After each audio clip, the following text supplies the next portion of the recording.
use this drill to shave this down so it'll just barely be loose enough to go in that hole. We don't want it too loose, so we want it to be halfway tight.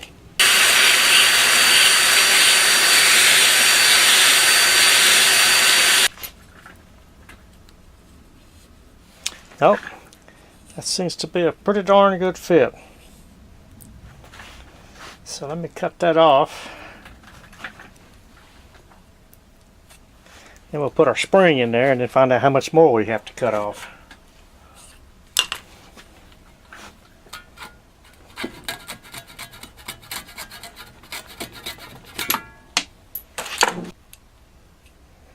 Okay, got our spring in there.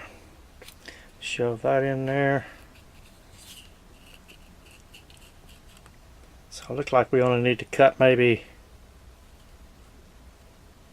5/16 or so.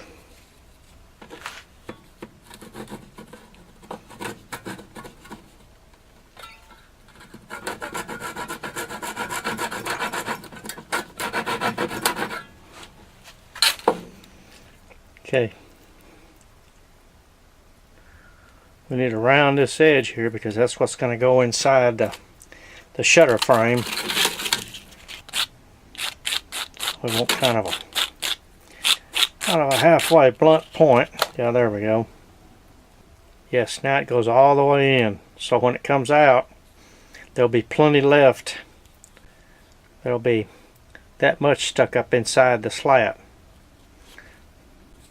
So that's what we want. All right, let's go put it in. Put it in this side first. And then swing it around and throw the pin in there.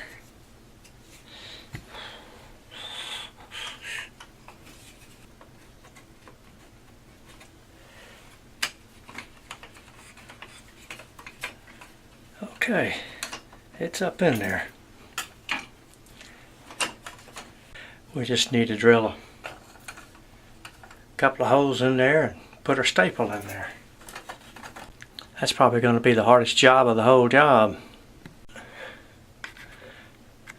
Boy, I had to get one of my old Sears Black & Decker, whatever, 1/4-inch drill from 40 years ago. The drills I've got won't go down this small. I believe that's a 43 drill bit. I don't know, I'll check here in a minute. Anyway.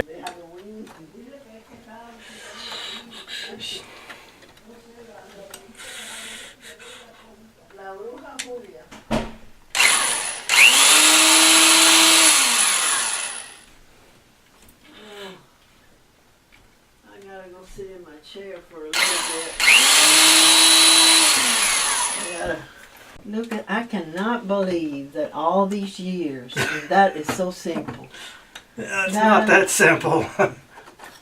Well, it's not that simple, but it's something you know how to do. Yeah, true. 11 years without that little shutter.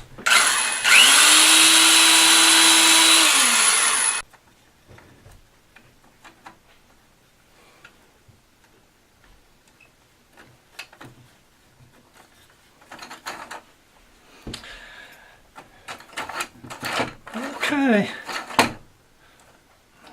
Well, as you heard, only took 11 years to do this. But by golly, it works. How about that?